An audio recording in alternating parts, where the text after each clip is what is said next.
दोस्तों, ये DDA JEE का एग्जामिनेशन पैटर्न है और ये पैटर्न बहुत ही अजीब है। आप जानते ही हैं ऐसा क्यों बोल रहा हूं, क्योंकि डिसिप्लिन वाइज 100 क्वेश्चंस आने हैं, लेकिन इन 100 क्वेश्चंस में से 50 क्वेश्चन आएंगे इलेक्ट्रिकल के और 50 क्वेश्चंस आएंगे मैकेनिकल के। तो सभी के सभी इलेक्ट्रिकल के स्टूडेंट्स की दिक्कत यही है कि ये 50 क्वेश्चंस मैकेनिकल के कैसे कवर करें, क्या पढ़े क्या ना पढ़े, कोई गाइडेंस नहीं है। तो आप सभी का बड़ा भाई होने के नाते अगर मैं आप सभी की जगह पर होता तो क्या करता मैकेनिकल के लिए, वो पूरी की पूरी रिसर्च और एनालिसिस मैंने कर ली है। 3 से 4 दिन का समय मुझे लगा। मैंने मैकेनिकल के टीचर से, मैकेनिकल के स्टूडेंट से बात की और पूरा का पूरा एनालिसिस करवाया और खुद भी किया। 2023 में दो पेपर हुए थे मैकेनिकल के, मतलब इलेक्ट्रिकल के दो पेपर हुए थे डीडीए जेई के। एक तो मॉर्निंग शिफ्ट, एक इवनिंग शिफ्ट। उसमें 40-40 क्वेश्चन थे, टोटल 80 क्वेश्चंस का एनालिसिस मैंने किया और मैंने मैकेनिकल के कुछ लोगों से भी करवाया। तो फाइनली जो रिजल्ट सामने आया है और कहां से आप लोगों को पढ़ना है उसका फुल प्रूफ प्लान विद आप सभी के लिए जो स्टडी मटेरियल है वो भी फ्री ऑफ कॉस्ट सब कुछ अवेलेबल है। चलिए बताता हूं। देखो, ये जो नॉन टेक्निकल है ये 50 नंबर का है, इसका आप लोग मेहनत कर ही रहे होंगे। हम इस वीडियो में स्पेसिफिकली मैकेनिकल के पार्ट की बात करने वाले हैं। तो देखिए दोस्तों, मैकेनिकल इंजीनियरिंग के अंदर जो डीडीए जेई का सिलेबस है वो ये है, जिसमें एक तो फ्लो ऑफ फ्लूइड्स है, बोले तो फ्लूइड मैकेनिक्स है एफएम। फिर एक है थर्मल इंजीनियरिंग, जिसको थर्मोडायनेमिक्स कहा जाता है। क्या कहा जाता है? थर्मोडायनेमिक्स। थर्मोडायनेमिक्स। इसके अलावा एक है प्रोडक्शन इंजीनियरिंग। ये जो सब्जेक्ट है ये सबसे बड़ा सब्जेक्ट है, प्रोडक्शन। इसके बाद एक है strength of materials, that is SOM. और लास्ट है theory of machines, that is TOM. तो इन 5 सब्जेक्ट्स में से ही क्वेश्चंस भी आए हैं। देखिए एनालिसिस करते हैं। ये देखिए डीडीए जेई का 3 अप्रैल 2023 का मैकेनिकल का एनालिसिस है मॉर्निंग शिफ्ट का। ये मैंने खुद से किया है, समझ गए ना? तो देखिए, फ्लूइड मैकेनिक्स के टोटल 7 क्वेश्चंस हैं, प्रोडक्शन के 7 क्वेश्चंस हैं, टॉम के टोटल 9 क्वेश्चंस हैं। राइटिंग के लिए माफ करना, लेकिन थोड़ा जल्दबाजी में किया है, मतलब इसी तरीके से आता है जब मैं फ्लो में होता हूं तब। Tom 8 questions, thermo 8 questions, manufacturing का एक आध क्वेश्चन है और पावर प्लांट इंजीनियरिंग के भी एक दो क्वेश्चन है। मतलब पावर प्लांट इंजीनियरिंग जिसमें अलग अलग स्टीम होती, वो टरबाइंस होती हैं, हाइड्रोलिक टरबाइंस वगैरह, पेल्टन टरबाइन, कप्लान टरबाइन, वो सब चीजें है ना, उससे रिलेटेड क्वेश्चन। फिर डीडीए जेई की इवनिंग शिफ्ट का मैकेनिकल का एनालिसिस है ये। तो आप लोग अगर नहीं देख पा रहे हो तो मैं थोड़ा अच्छे से दिखा दूं। ये देखिए, फ्लूइड मैकेनिक्स के 10 क्वेश्चन है, ऊपर भी नहीं देख पाए। फ्लूइड मैकेनिक्स के 7, प्रोडक्शन 7, सॉम 9, थर्मोडायनेमिक्स, टॉम, मैन्युफैक्चरिंग, ऐसे करके। फिर फ्लूइड मैकेनिक्स के 10 क्वेश्चन, प्रोडक्शन के 7, सॉम, थर्मो, टॉम, मैन्युफैक्चरिंग, आरएसी, और एक क्वेश्चन पावर प्लांट इंजीनियरिंग का। ऐसे करके आपसे क्वेश्चंस पूछे हैं। ये मैंने खुद से एनालिसिस किया है, लुकिंग एट द सिलेबस, कि क्वेश्चन को देखा, क्वेश्चन के अंदर क्या कीवर्ड है और वो किस सिलेबस में लिखा है। क्योंकि भाई अब मैं मैकेनिकल तो पढ़ाता नहीं हूँ, इलेक्ट्रिकल पढ़ाता हूँ। तो फिर मुझे बहुत समय तो लगा इसको एनालाइज करने में, लेकिन ये मेरे एक्सपीरियंस की बेसिस पे सही एनालिसिस है पूरी तरीके से। अब इसको मैंने क्या किया, डिक्रीजिंग ऑर्डर में सजाया कि भाई किसमें सबसे ज्यादा वेटेज है। तो फ्लूइड मैकेनिक्स का सबसे ज्यादा वेटेज है, उसके बाद थर्मोडायनेमिक्स है, पावर प्लांट इंजीनियरिंग के एक दो क्वेश्चंस हैं, फिर टॉम और आईसी इंजन और सॉम, और सबसे लास्ट में ये फ्लूइड मशीनरी और प्रोडक्शन। देखिए, प्रोडक्शन का वेटेज है, लेकिन प्रोडक्शन का सिलेबस बहुत ज्यादा है। तो ये तो जो एनालिसिस मैंने किया है यहाँ पर, ये जो लिखा है ये पूरे के पूरे मैकेनिकल इंजीनियरिंग का एनालिसिस है कि भाई जेई के एग्जाम में मैकेनिकल इंजीनियरिंग में सबसे ज्यादा क्वेश्चंस कहां से आते हैं उस हिसाब से। पहली बात तो आप लोग से मैं चाहूंगा, आप लोग भी ये दोनों के दोनों पेपर अगर अभी तक नहीं लगाए हैं तो इन दोनों को खुद से भी लगाएं। राइट? क्योंकि देखिए दोस्तों, पेपर आप ही लोगों को निकालना है, मैं तो जाके पेपर दूंगा नहीं, आपको देना है। तो आपको देने के लिए आपको खुद भी मैकेनिकल इंजीनियरिंग के क्वेश्चन से यूज होना पड़ेगा। तो सबसे पहले तो आप इस पेपर के 40 क्वेश्चन और इस पेपर के 40 क्वेश्चन, टोटल 80 क्वेश्चन को खुद से प्रैक्टिस करें। समझ गए? ये पेपर आपको मेरे टेलीग्राम चैनल पर मिल जाएंगे। अब इसके बाद पढ़ना कहां से है, तो आपके लिए वन स्टॉप सॉल्यूशन है ये किताब, that is handbook on mechanical engineering. Mechanical के स्टूडेंट्स का और टीचर्स का एनालिसिस यही है मेरे भाई, कि इसके अंदर जो क्वेश्चन पूछे हैं वो बिल्कुल वन लाइनर टाइप के क्वेश्चंस हैं, एकदम स्ट्रेट फॉरवर्ड, बिना किसी घुमावदार के। कोई भी घुमाव, मतलब घुमाया नहीं गया है क्वेश्चन में, सीधा सीधा क्वेश्चन पूछा गया है। तो अगर हम इस हैंडबुक की थ्योरी को पढ़ते हैं, समझ गए, तो फिर हम लोग आराम से मैकेनिकल के अंदर भी बहुत अच्छा स्कोर कर सकते हैं। और इस बार तो 40 नहीं 50 क्वेश्चंस पूछे जाएंगे, तो मैकेनिकल में स्कोर करना बहुत इंपॉर्टेंट हो जाता है। अब मैंने क्या किया है, इस हैंडबुक में बहुत सारे चैप्टर्स थे, तो मैंने क्या किया है, जो चैप्टर्स आपके सिलेबस में है उसको लेकर एक अलग से हैंडबुक तैयार की है, और बाकी के जो इररेलेवेंट चैप्टर्स है उनको डिलीट कर दिया है। तो फिर उन चैप्टर्स का ये कंटेंट है।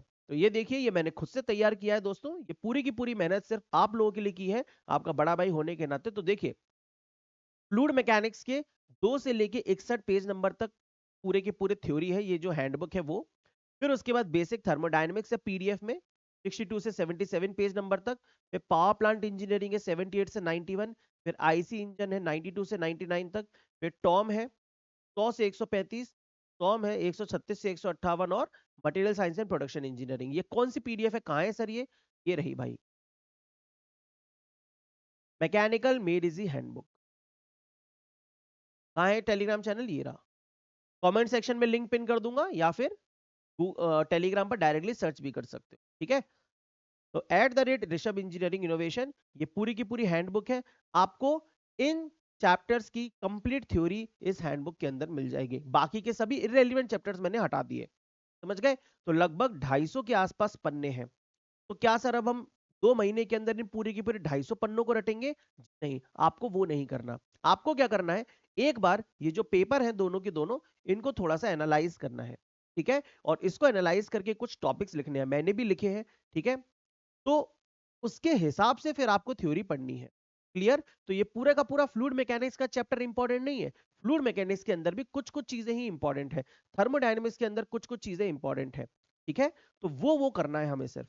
अब इसके अलावा आपके लिए एक व्यवस्था मैंने और की है, दैट इज दिस बुक। जैसे कि डीडीए जेई के लिए हमने थ्योरी तो कवर कर ली हैंडबुक से, मान लीजिए, लेकिन सर क्वेश्चंस कहां से लगाएं? तो क्वेश्चंस लगाने के लिए मैंने आप सभी के लिए ये किताब बनाई है। इसमें पूरी की पूरी एसएससी जेई के जो चैप्टर वाइज क्वेश्चंस है उनकी, मतलब ये पीडीएफ है। उसमें भी सिर्फ वही चैप्टर्स इसके अंदर इंक्लूडेड है जो कि आप लोगों के लिए इंपॉर्टेंट है। इररेलेवेंट चैप्टर्स को मैंने हटा दिया है। तो मैंने क्या किया है, मैंने ये जो किताब भेजी है 141 MB की, इसके अंदर क्या किया है, जैसे इंजीनियरिंग मैकेनिक्स है, तो इंजीनियरिंग मैकेनिक्स के अंदर इतने सारे चैप्टर्स के क्वेश्चन दिए हैं, तो आपको क्या करना है, आपको सिर्फ इस चैप्टर के क्वेश्चन लगाने हैं। क्योंकि मैंने जो एनालिसिस की है उसके हिसाब से आपको इस चैप्टर के ही क्वेश्चंस लगाने हैं सिर्फ, ठीक है। तो पेज नंबर 15 से लेके 22 इसके बीच में जितने भी क्वेश्चन है फ्रिक्शन के, उनको एक बार देख लीजिए। तो जो ये चैप्टर्स मैंने यहां पर मेंशन किए इंजीनियरिंग मैकेनिक्स का, ऐसे करके फ्लूइड मैकेनिक्स में properties of fluid, flow through pipes and laminar and turbulent flow, आपको केवल इन 3 चैप्टर के क्वेश्चंस लगाने हैं। तो ये देखिए, यहाँ पर नंबर ऑफ क्वेश्चंस भी काफी कम हो जाएंगे, ये पेज नंबर भी लिखा हुआ है, तो ये with page number, with tick mark, सब कुछ आपको इस किताब में मिल जाएगा दोस्त। तो ये मैंने पूरा एनालिसिस किया, मुझे 2 से 3 दिन लग गए ये समझने में, इतने सारे चैप्टर देखने में, और इसमें से कौन से चैप्टर के क्वेश्चंस आप लोगों के लिए इंपॉर्टेंट है। तो मैं सिर्फ बातें नहीं करता, काम बहुत ज्यादा करता हूं, इस वजह से टाइम भी लगता है भाई। चलो, फ्लूइड मैकेनिक्स हो गया। फिर फ्लूइड मशीनरी में आपको इंपैक्ट ऑफ जेट और हाइड्रोलिक टरबाइंस, इन 2 चैप्टर के क्वेश्चंस लगाने हैं। ये जो चीज आप क्वेश्चंस के लिए कर रहे हैं ना, इन्हीं टॉपिक्स को आपको हैंडबुक से पढ़ना है, बाकी टॉपिक्स को हैंडबुक से नहीं पढ़ना।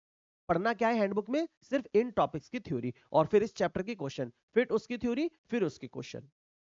ये काम आप आसानी से 1 महीने के अंदर कर सकते हो, बहुत ज्यादा टाइम नहीं लगेगा। फिर थर्मोडायनेमिक्स, थर्मोडायनेमिक्स में केवल एंट्रोपी के क्वेश्चन लगाइए। फिर ये आईसी इंजन, आईसी इंजन में ये वाला क्वेश्चन लगा लीजिए, IC engine performance and testing, ठीक है। फिर इसके बाद सोम, सोम का ये वाला चैप्टर, और थ्योरी ऑफ कॉलम्स वाला चैप्टर। फिर इसके बाद टॉम, टॉम का gear and gear trains and flywheel and governors. और इसके बाद प्रोडक्शन, सबसे लास्ट में मेटल कास्टिंग प्रोसेस। प्रोडक्शन के बहुत ज्यादा क्वेश्चंस है, ठीक है। तो प्रोडक्शन बहुत बड़ा चैप्टर है इसीलिए, तो ये मेटल कास्टिंग प्रोसेस। तो ऐसे करके ये कंप्लीट आपका पूरा का पूरा मैकेनिकल का हिसाब किताब हो जाएगा दोस्तों। थ्योरी के लिए मैंने आपको किताब दे दी है, उसमें हर एक चैप्टर की थ्योरी लिखी है। क्वेश्चंस लगाने के लिए मैंने आपको किताब दे दी है, उसमें कौन कौन से इंपॉर्टेंट चैप्टर्स आपको क्वेश्चंस लगाने हैं वो भी मैंने टिक मार्क कर दिए हैं। अब पढ़ना आपका काम है। आप लोग क्वेश्चन, मतलब वही वाली बात है ना कि बंदा वो चाहिए मुझे, सिलेक्शन वही लेगा जिसको बस ये बता दिया जाए कि करना क्या है, और कर वो खुद से ले। आप लोगों के लिए मैं इतनी हेल्प कर सकता था। अब इसके अलावा अगर मैं मैकेनिकल के क्वेश्चंस खुद लाके अगर पढ़ाने लग गया यूट्यूब पे तो मैकेनिकल की टीचर बहुत गुस्सा हो जाएंगे दोस्तों। कर तो मैं सकता हूं वो, लेकिन मैकेनिकल के टीचर बहुत गुस्सा हो जाएंगे, वो उन लोगों के साथ गलत हो जाएगा। ठीक है ना? तो आप लोग ये जो काम मैंने दिया है इसको करिए, इससे पूरी की पूरी आपकी प्रिपरेशन आसान हो जाएगी। और मैं अपनी तरफ से मतलब ये समझ लीजिए कि अगर मैं तैयारी कर रहा होता ना तो मैंने एग्जैक्टली यही चीजें की हो। समझ गए? इससे पहले जैसे एमपीपीजीसीएल एई के अंदर पेपर आया था, मध्य प्रदेश पावर जनरेशन में एई का पेपर आया था, ठीक है, 2024, जिसमें मैं सिलेक्टेड हूं। तो उसके अंदर भी एक सब्जेक्ट पूछा था सिलेबस में, पावर प्लांट इंजीनियरिंग, वो भी मैकेनिकल का ही सब्जेक्ट है। उसके लिए भी मैंने सेम चीजें की थी। पावर प्लांट इंजीनियरिंग की एसएससी जेई के अंदर जितने भी क्वेश्चन आए हैं वो सारे के सारे मैंने लगा लिए। फिर मैंने कैप्सूल बुक से थ्योरी पढ़ ली और एसएससी जेई से क्वेश्चन लगा लिए। फिर एई लेवल का पेपर था तो मैंने एई वाली बुक से भी पावर प्लांट इंजीनियरिंग के क्वेश्चन लगाए थे। मतलब एग्जैक्टली मैं यही तरीका फॉलो करता if I were on your position. ठीक है दोस्तों, आप लोगों को मेरी ये मेहनत और एनालिसिस अगर ठीक लगी हो तो फिर आप लोग क्या कर सकते हैं, वीडियो को लाइक कर सकते हैं, कमेंट करके बता सकते हैं कि आप लोग क्या इस चीज को फॉलो करेंगे या नहीं। मेरी बहुत एनालिसिस है दोस्तों, मैं बता रहा हूं, ऐसी एनालिसिस आपको कोई नहीं करके देगा। और अगर आप इसको कर लेंगे तो डेफिनेटली आप मैकेनिकल में 50 में से कम 20-25 नंबर तो आराम से ले आएंगे, क्योंकि पेपर बहुत जल्दी भी नहीं हो रहा। अभी भी आपके पास 50-60 दिन का टाइम है, 2 महीने का समय। एक एक घंटा डेली की डेली दीजिए इसको, आप बहुत अच्छे से कवर कर लेंगे। ठीक है? और कोई भी परेशानी हो तो वीडियो में कमेंट करके बताइएगा, मैं आप लोगों के लिए जो भी हेल्प कर सकता हूं करूंगा। और आप सभी लोग ये जो टेलीग्राम चैनल है ऋषभ इंजीनियरिंग इनोवेशन, इसको ज्वाइन कर लीजिएगा, इसी पर ये दोनों की दोनों पीडीएफ अवेलेबल है। ठीक है मित्रों, और ये जो प्रीवियस ईयर पेपर है ये भी वहीं पर है। ठीक है? ये पूरी की पूरी जो एनालिसिस की पीडीएफ है ये मैं आपको टेलीग्राम चैनल पर ही भेज दूंगा, तो आप लोग इसको जरूर सेव करके रख लीजिएगा, जिससे आपको पता रहे कि क्या क्या पढ़ना है। Clear? Thank you so much.